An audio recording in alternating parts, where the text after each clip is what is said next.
We've got some fresh new young talent doing some things that I know you haven't heard before. 1, 2, 3, listen. Welcome to Finances, your home for all things financial, investment, money and lifestyle. Hosted and curated by the very talented team of certified financial planners at Burke Britton Financial Partners. This is the Finances podcast. It's not an episode number. We're going to call this a market update. Ben, are you happy with that? Happy with that, perfect. We don't need much backstory for today's guest, Adam Dawes, Senior Investment Advisor at Shaw & Partners. He's made the trip down especially for us today, straight into Avalon. I'm glad you took our advice to... Finally took your advice. Flew into the shed and then taxi here. So, Adam, listen, we haven't got much to talk about because nothing much has happened in the markets. There's nothing going on. I suppose the way we wanted to run this market update, you correct me if I'm wrong, Ben, but we thought we'd start, we've got plenty of sort of macro things happening, and we might finish off with some stock stories, or Ben's got a list from the team out the back about stocks we want to talk about, lots of things that clients are interested in. So let's talk about what's happened in the last month, mate. I know we're in December. What's the date today, Ben? Is it the 6th, 7th? 6th. It's the 6th of December. We're a month post US election. There was lots of noise and excitement and pessimism. There was everything in the lead up to the election. How's it actually rolled out? What have we seen? Is what you anticipated actually happening? And what's the outlook? Yeah, so we had a fair bit of money sitting on the sidelines waiting for the election result. I think it was a little bit tough for us to sort of pick a direction when you really didn't know how it was going to all roll out. And obviously Trump won, so we started to put some more money to work on the back of some certainty about what's going on. Now, he does have some very good economic policies, whether you love him or you hate him or whether you're in between. He does actually have some very good economic policies, but a lot of the tariffs that I think that will be put on the rest of the world is going to slow down global growth. It won't happen next year, but it will definitely happen 26 and 27. There will be a slowdown. He's also going to cut tax rates, corporate tax rates, as well as consumer tax or normal tax rates, and everyone's going to have a little bit of extra money in their pocket. So next year is going to actually be really good because the economy is going to fire because of all this extra money. But what they're going to do is work out that all of these tariffs, when then the businesses start to raise their prices to compensate for the tariffs, they're not going to have much money left after it all anyway. So it is, yeah. So 2025, I think, is going to be a very good story for us, and markets are going to do well. 26, 27 gets a little bit murky as to how things are going to pan out and the way it's going to work. But certainly December has been a good month for the markets. We're sort of in the midst of our Christmas rally or our Santa rally at the moment. Markets hitting sort of all-time highs of 8,400 plus, and that's been fantastic, going forward. Obviously, the banks have been the big story over the last 6 to 12 months this year, where we all said that banks should start to fall, and every broker, every research house has got it wrong. Absolutely, I'll put my hand up and say we got it wrong also. Commonwealth Bank sitting at $160, 55, 58, 60, where it is today, is the most expensive bank in the world, hands down. There is no more banks that it is the highest, the most expensive bank. And I think that allows us to feel like, well, we're justified by trying to reduce clients' portfolios of the banking sector, but overall, it's a really tough sell. And in fact, I've given up trying to tell clients to sell their Commonwealth Bank because it just doesn't work. And they've been, the clients holding it, they've been right. They've absolutely been right. But that's going to be an interesting story because most of the financial sector has been doing the heavy lifting this year. The resources have lagged. And for that, we need to see a switch around. We need to see the resources starting to fire to keep this market where it is. We also need to see that a broad-based rally. We need to see the ASX 300, ASX 500, and we need to see the Russell 2000 starting to really start to move to keep that broad-based rally moving, because it's all been in the top 50, the top 10 stocks in the US and top 50 here in Australia have been moving the market forward. So yeah, it's been an interesting December, but I think January hopefully calms down a little bit. We've got President Trump to come in. and he's going to start to make waves. And so I think every day that we come in for the next 4 years, for all of us, is going to be a very different story, because we're going to wake up going, what is going to happen today and how are we going to position ourselves, because it's going to be really tough. Jump on Twitter as soon as you wake up and start seeing what been flicked out overnight. I saw a really great chart of the frequency of the tweets, Trump's tweets, versus the volatility of the market. And is he back on Twitter? Yeah, well, Surely him and Elon yeah. fight again now. I don't think he is. Is he running? He's got his own platform. Truth Social. Yeah, I don't think he reposts. Other people repost his Truth Social tweets. I don't think he's actually back on, but Elon's given it a good nudge. He posts about every 3 seconds, I think. So, yeah, but definitely the volatility of the market is correlated to what he's saying on. So yeah, that's right. Yeah, you were mentioning just off air, I think, before we hit record, about how interesting it was. You've been telling clients for, the sort of roller coaster of investment emotion, and you've been telling clients for a while to invest, and it's funny now that things are at all-time highs. We're talking about crypto, but also just markets in general. People want to invest at the very pointy end. Yeah, it's crazy, because all the work that we did 2 years ago and getting clients in and getting to understand things, and with you guys as well, putting the money in, and then now starting to see it all starting to pay off.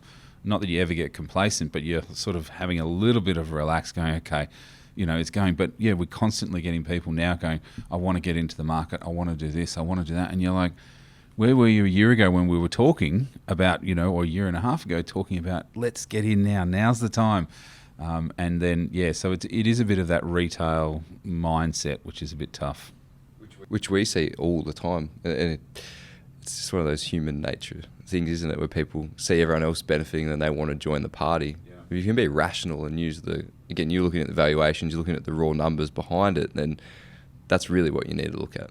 And that's why you knew a year ago or 2 years ago, things can sort of only go one way almost from here. But, Commonwealth Bank, $100 it was expensive, 120, 130 it was expensive, 140, 150 is expensive, so can you put a client into Commonwealth Bank at $160? It's really, really tough.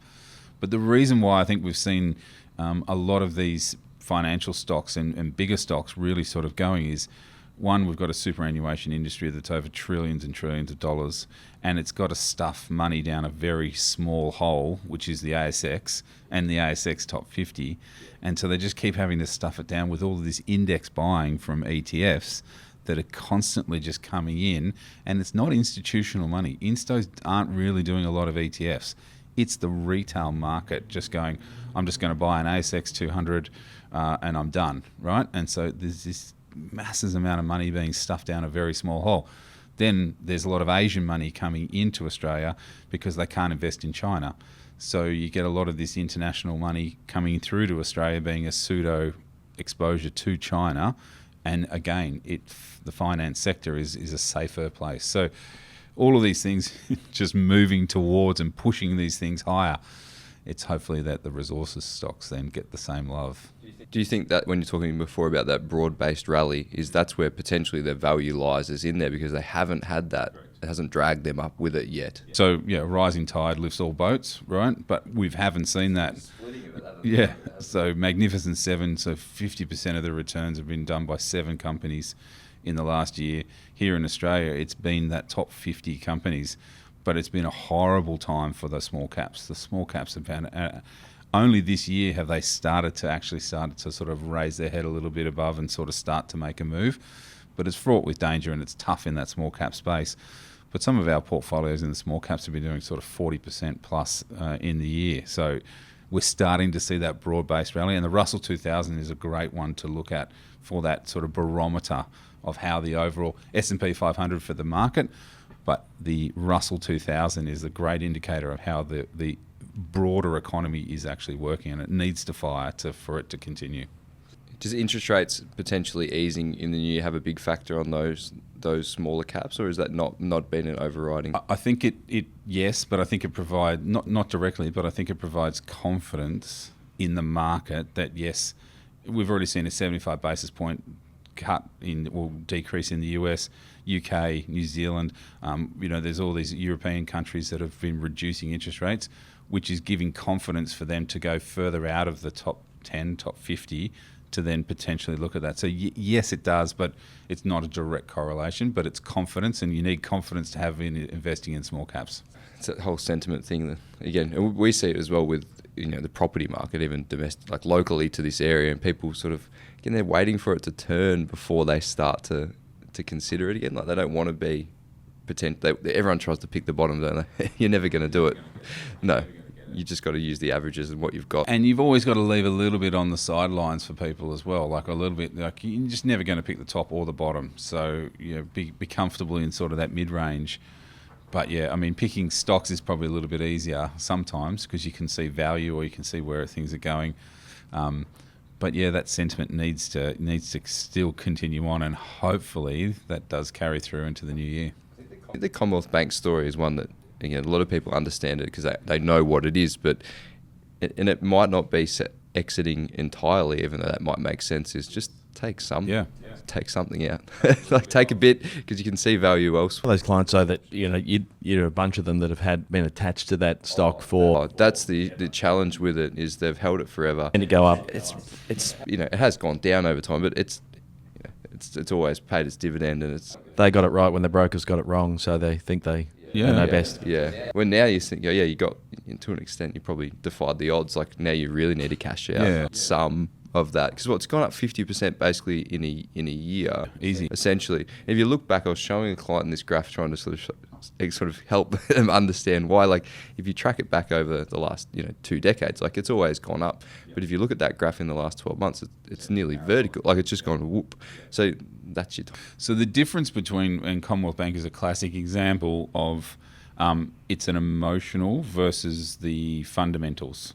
The fundamentals are that the net interest margin has been compressed. Commonwealth Bank has only got mortgages in Australia, so there's only 28 million people mortgages. There's only a certain amount. So the fundamentals are saying that it's a sell, screaming sell, and that's been from $100 up. So like I said, we all got it wrong, but it's the emotional attachment people have to it that they just can't let it go, and you can't fight against that emotion. Like, you can look at the fundamentals, you can do the charts, you can do all of that, but the emotional attachment is far too greater, and hence why I've given up. I think Australians are terrible at it too. Like, Aussies have this real loyalty. And I say, like, the bank doesn't, that investment, it doesn't really care about you, to be honest. Like, they don't give. Charging you another $3 to take your cash out now. So, they're trying to make money. And, people will pay their mortgage before they eat, right? So that's the psyche. And then the banks are the ones that supply that or support that mortgage, so they're going to be loyal to that as well.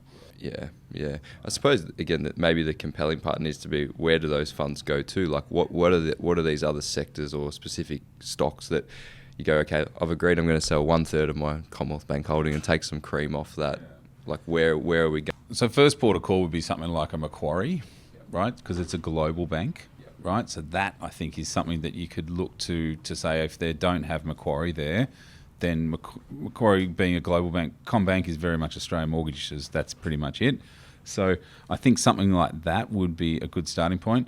From there, if they've already got Macquarie or they're overweight the financial sector, resources haven't done the heavy lifting, so there's potentially there. Or we could look at some fund managers. Yeah, GQG is a great example of a really good fund manager, and they pay some good dividends, some things like that. So there's some other ones to do that. My first port of call would be something like a Macquarie, just to diversify. Yeah, and again, it's the banking component, but there's just so many other arms to that. Yeah, it's a money making machine. Yeah, it's a great business. So yeah. With again, one of the ones, and this is where Brooklyn had hit me up and said, let's talk about this, because I think a lot of the clients ask about it. And Sam, I know if he was here, I'd probably have to wind him up in 2 hours. Was about Sam Crompton, about uranium, and again that sort of coming back online is something that we really need to be looking at and taking some opportunities in that space. I think a lot of people, through lack of education, and agreed with Sam's comment the other day, is that they're scared of it because they just don't understand what it is. They think that we're making nuclear missiles or something like that. majority of the world, I think, classing as green energy, probably everywhere except for Australia. Why now in that space? Well, I think, I mean, you're absolutely right. It's an education piece, and I think that's the most important thing, is to sort of work through that. And obviously, people have very clear memory of Fukushima, Chernobyl, what's the dam down in Jabiluka, and then there's a dam in Tasmania that was all those fighting about. So all of those kinds of things is there's underlying uneasiness, and then you throw in the ESG over the top, and obviously the environmental social governance, but the environmental side of and not one state is allowed to mine uranium. It's banned still here in Australia. So governments don't like it, people don't like it, but what's really changed our minds on it is now that you've got very large companies, Microsoft, Meta, Yahoo, all looking for power supplies that are consistent, and it needs to be there for baseload power. Now, renewables, if the sun doesn't shine, there's no power. If the wind doesn't blow, there's no power. But for these small, medium reactors, they're called SMRs, but small, medium reactors, Yahoo, Microsoft and Meta just the other day they're not waiting for governments to get involved. They need that power for their AI machines, because the AI machine, so one AI search is like equivalent to 50 Google searches or something like that. So the power that is needed to get these AIs to move and to do it, they need a reliable power source. And so they're coming to the market and saying, we need uranium and we need a reactor to power, and it is a green energy because there's no waste. I mean, there's a little bit of waste, but it's doable, and they can't rely on normal wind farms and solars, those kinds of things. So that, I think, is what led us to really start to pushing that uranium side of things, is that governments should now start supporting it. You've got big business supporting it, and it does have less environmental impact than coal or some of the existing infrastructure that we have at the moment. So that's led us to, okay, we need to then start to look at the uranium stocks, look at the commodity, and start to be in on that. And to Sam's credit, it was about a year and a half ago that he was starting to sort of rattle the cage and sort of say, look, now's the time. Maybe we were a little bit early, but we're now seeing all these larger companies, everybody's starting to come in, and that's proven that we're confident to keep going in that space. I think the other side of it is that, again, over the last few decades, the safety and the technology around the use of it has improved so much as well that, again, no one wants to be the face of that next disaster. Yeah, you just don't want it, and that would be horrible for anybody. And Chernobyl, like things do happen, and people move on. But you're right, it can't happen like that. So technology has definitely gotten better, and the way we use power has also gotten a lot more efficient as well. So these smaller reactors versus the Simpsons big tower, Homer goes to work at, they're no longer the kind of things that they'll do. And plus also the government's talked about a lot of coal-fired power stations that are closing down. They're going to refit that with uranium and make these smaller nuclear reactors that are there, which is the grid's there, the power's there, it's all there. The staff are there, so people still continue to get jobs because these coal-fired power stations are closing down. So it totally makes sense. But there's this emotional, again, it's that emotional attachment to the bad things that uranium has, and that's sort of where we are today. I think eventually we'll probably, again, it's just about how long until we follow suit here, basically. Yeah, I mean, obviously you got Paladin, and we've got Next Gen, which we've done really, really well in, and that'll be taken over, I reckon, in the next 12 months. Do you want to talk to Next Gen? I know a few of our clients talk to Next Gen as a company and what they do. So Lee Kernahan is an Australian. He's pegged out some land in Canada around Cigar Lake, which is the biggest where Cameco is, and they've basically pitched out all this land, and so it's basically going to be the biggest unrestricted uranium deposit in the world, the highest grade and the best quality there. They just last week announced that they've got some offtake agreements of £5 million. That's their first offtake agreement. Offtake agreement means that someone's willing to buy that uranium off them at a spot price over a 5-year period. And so, yeah, that's a real positive. But what we see is that they've already started to get some regulations. They need to get regulation to be able to pull the dirt out, or the uranium out of the dirt, and they've got these regulations. They've got the first regulation, I think that was 2 weeks ago now, or last week, that got pushed through. And then in the next 2 to 3 weeks, then there should be another tick from the Canadian government to do that. But why we really like NextGen, obviously it's a fantastic business. They're going to have to raise a lot of money to get this project underway, but we don't think that that'll happen, because Cameco, which is the largest a Canadian uranium producer who has offtake agreements with a lot of people, they don't have enough uranium to actually supply those offtake agreements. So they actually have to go into the spot market to buy that uranium to then produce, just to sell that out. Now, Cameco's got a mine life of 2 years. NextGen has basically going to get these projects up and running within the next 2 years. Cameco is going to, I might disclaim right here. Disclaimer, please seek professional advice before you do anything, is that we think that Cameco, just like Newmont did with Newcrest, Newmont had a mine life of 2 years, Newcrest had a mine life of 21 years. They basically came in and took Newcrest out because they needed to keep their mines and keep their project going and funding it, and they did that by buying it. We think Cameco is going to do exactly the same thing. They're going to come through and they're going to buy NextGen, but they won't buy NextGen until those regulatory approvals are all in place, and then it's just an easy lay down that they'll take this out. So again, that is me drawing two lines and trying to draw how that's going to happen. If NextGen do decide to come in and produce it and put the project together, there's a couple of $1 billion they're going to need to raise, but I don't think they'll need to do that, because I think Cameco will come in and just take it over. I'm thinking about this from a consumer level. Like, think about the change. Like, think about AI, for example. I've got 2 AI bots running at the moment here. I was going to say, you're probably, they need to put a whole uranium mine in just for your AI. Yes. But on how many people are now, you think about how ubiquitous AI is already and how much people are using it. If you connect the dots, like you said, if you connect the dots between that and the energy requirement, which I think is the missing link for most people, they just have a consumer level device that they're using AI, they're using ChatGPT, they're using Copilot, they're involved in the Microsoft ecosystem with their business. If you can draw that line between that and the energy required, and not necessarily correlate it with Russia, Ukraine throwing nukes at each other, it tells a very different story. Yeah, absolutely. As well as then, that's why we've seen the rise in data centers, and data centers are a key component of AI, because that has to get stored somewhere. And so we've seen this sort of massive influx into the data centers, and which is great. So we've got land, we've put a data center up, but you've got to power it. And it can't be powered by it can be powered by normal base load, but we're moving away from that kind of thing. And so there's just nothing left to run your house.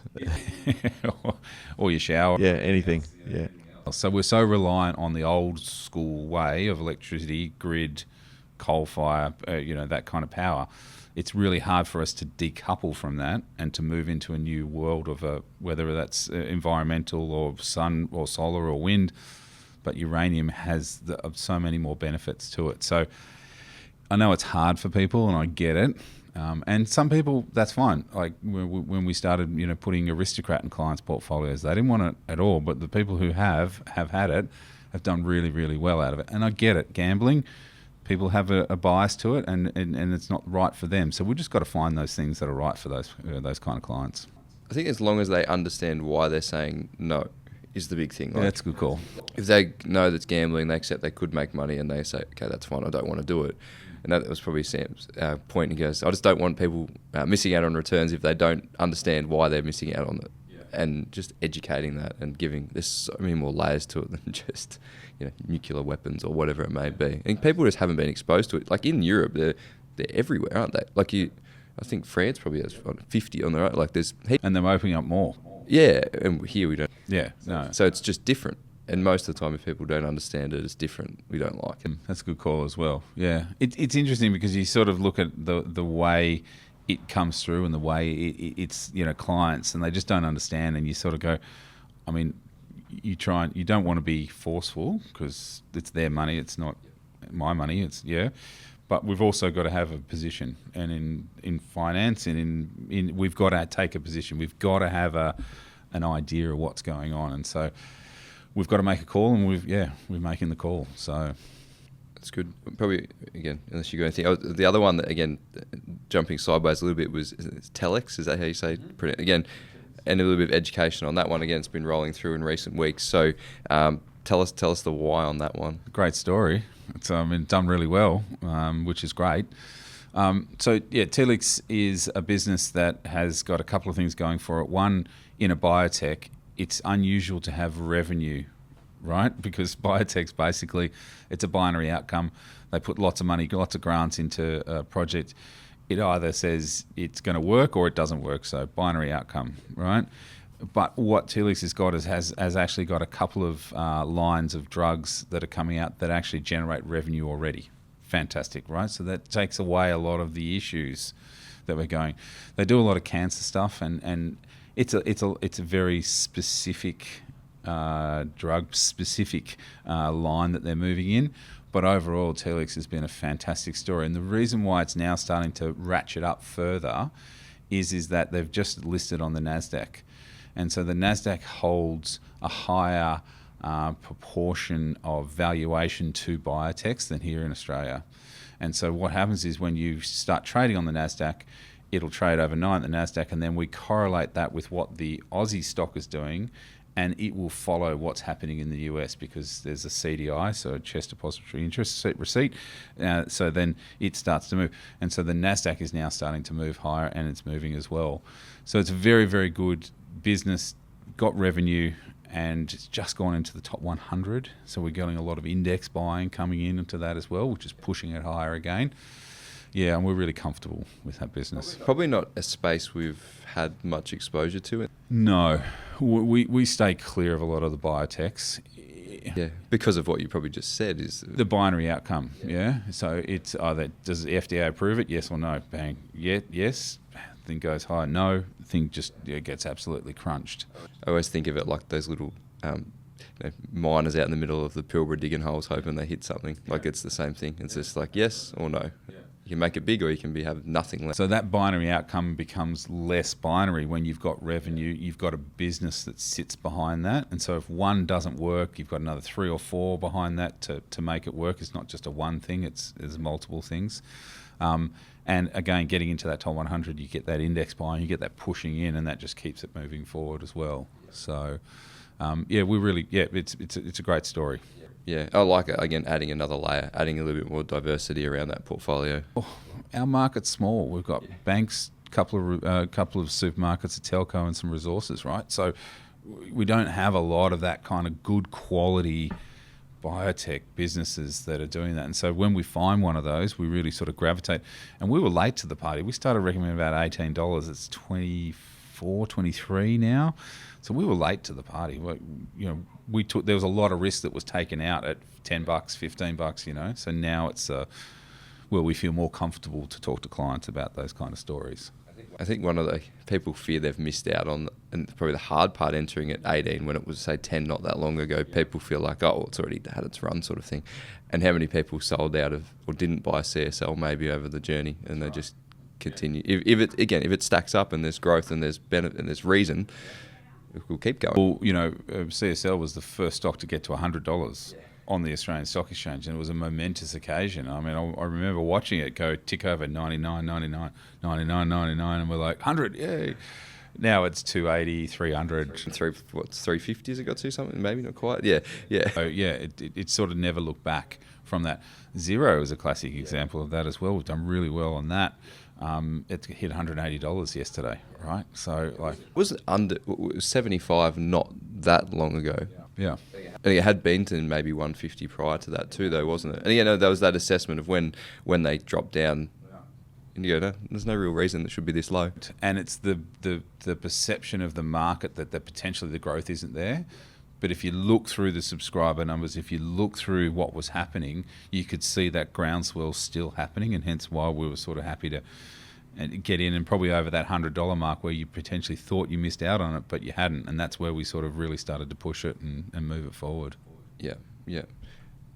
was going to say, has Brooklyn got any more any queries? Picking them off. Actually, one she didn't mention this, but it was one that I thought, again, we're talking about Commonwealth Bank, Transurban, like it's another stock that people have held for a long, long time. And again, I think it's like that Aussie thing of like, oh, it's been good to us. But if you actually look at it over the last, I'd say 5 years, but it's probably a bit longer, it's actually gone nowhere for a long time. Absolutely.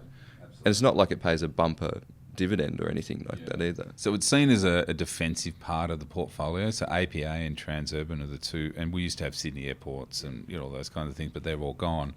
But Transurban has been one of those businesses, and the reason why it doesn't go doesn't go up too much is it's got a lot of debt, massive amount of debt. But that's how these infrastructure businesses run, on debt, and so you've got these massive rollovers of 10 years, 20 years, and 30 years.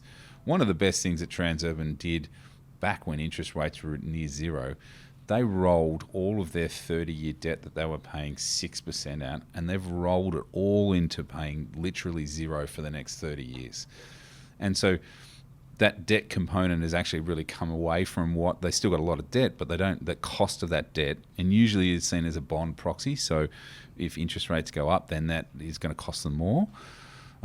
The problem is, I think, with Transurban is that there's government intervention now, so they're capping the amount of tolls that people can have. So $60 a week kind of thing, they can cap that amount. So it doesn't allow Transurban to lift up that profile, as well as then the government has actually been, they build the roads and then they stuff it up, and then Transurban comes in and buys it off them for $1, not $1, but buys it off them really cheap, brings it back up and gets it running again. Whereas the government's actually kept a lot of these infrastructure plays now that they've been building, and they've been doing it themselves, and it's actually been working in their favour. So Transurban is a defensive part of the portfolio. It doesn't do a lot, pays a small dividend. We like it because it can raise prices regularly, but we have been selling it in clients' portfolios because of that cap, the cap that's happening. But also, we're in a growth phase in the market, and you can't have too much defensiveness in there. You've got to be in that growth phase. Now, if clients are very much income focused, we'll probably keep it because it does provide a regular income. But we want to be in the growth story, and I think next year is going to be that growth story. So we're sort of cycling out of that defensive stuff to put more growth in there. But we will be going back to Transurban because it is of that defensive nature of the business. That's what's really important. It's not like this thing's done, like it's run out of life. It's more about it just doesn't fit where we're at in the cycle. Yeah. And look, clients obviously, income focused. They'll probably, look, I really like it and it's done well for me and I get a good income out of it. But there's plenty of other places that we can get some good income as well. So yeah, and it's only 50 franked, is it?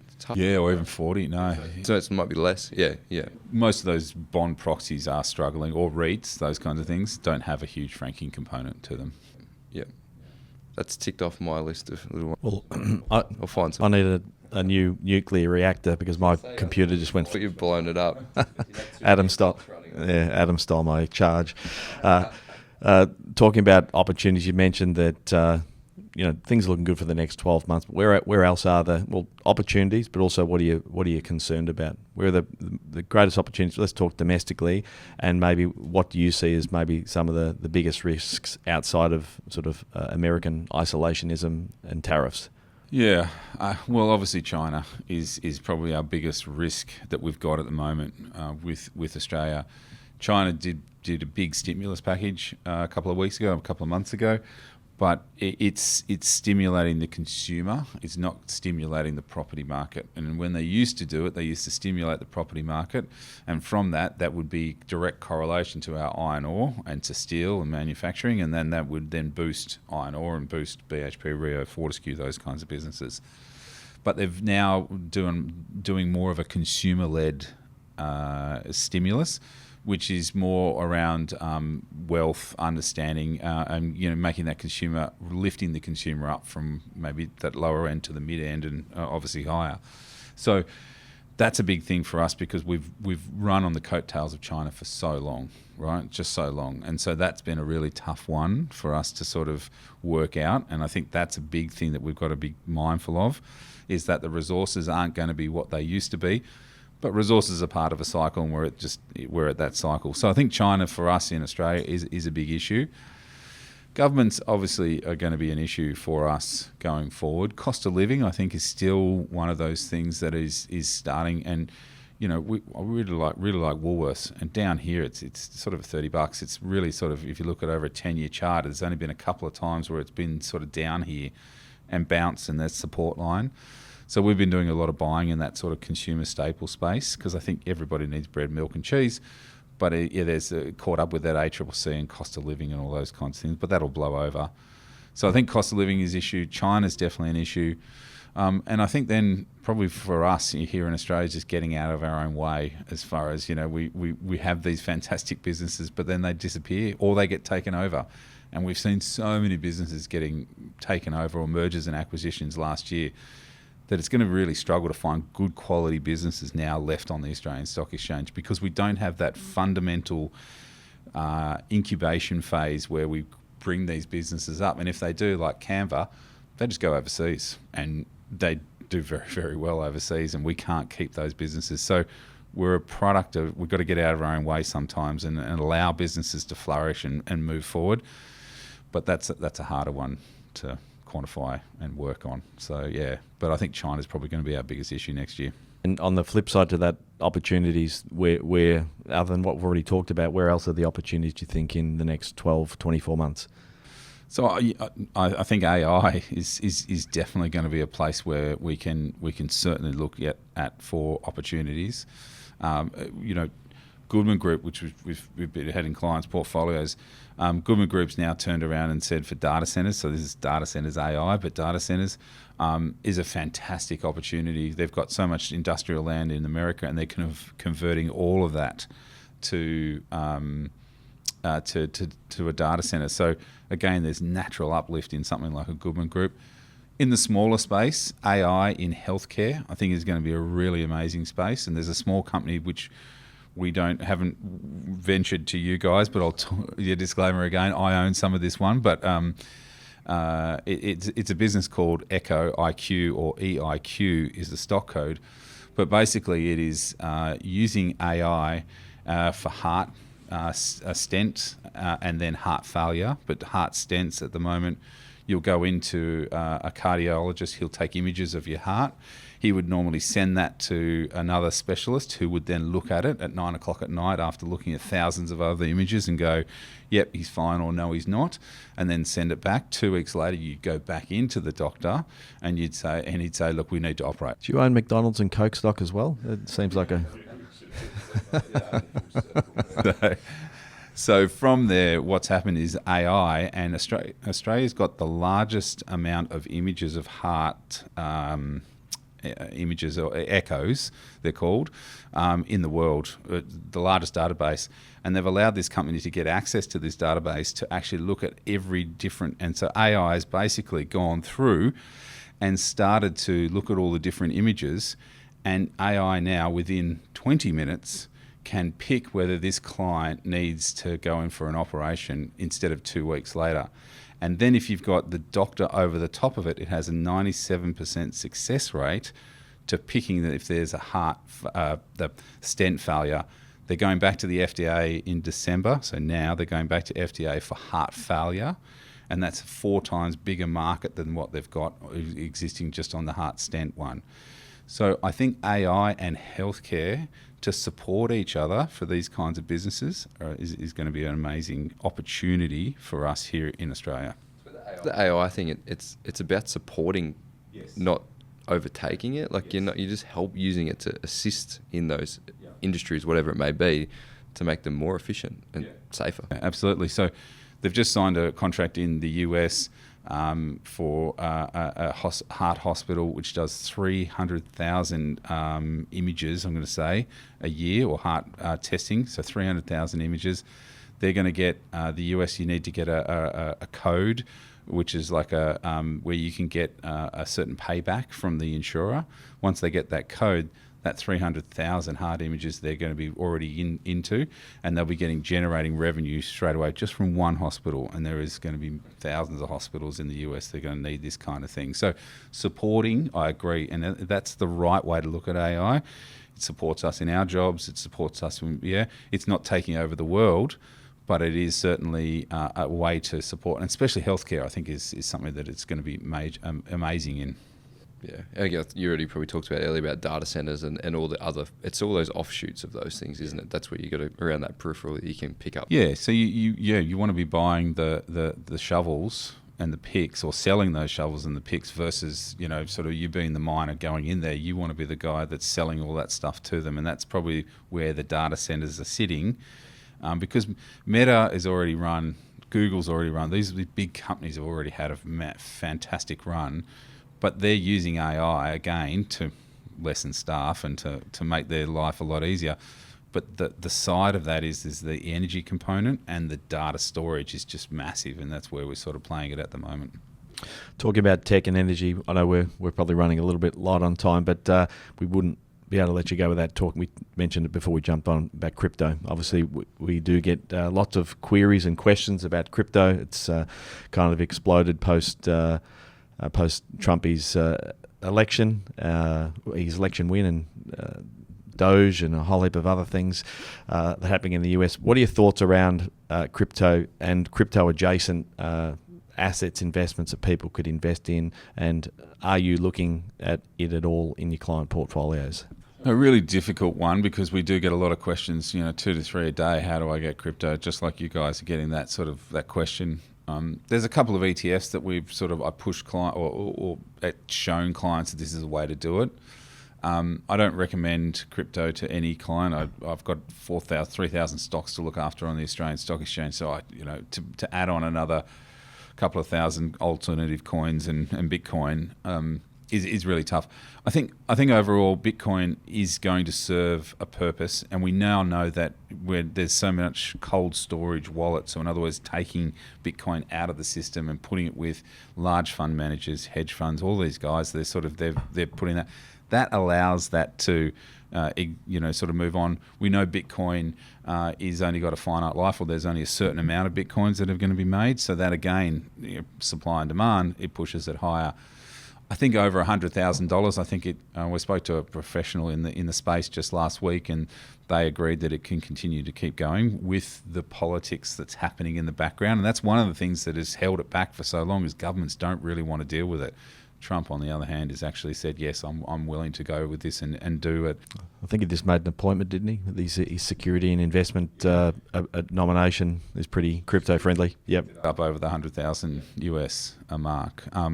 So again, clients shouldn't be chasing it up here. I think you just got to be a little bit careful, and it's very volatile. We've seen too many of these FTX, Mt. Gox, all of these businesses, all these platforms just collapse.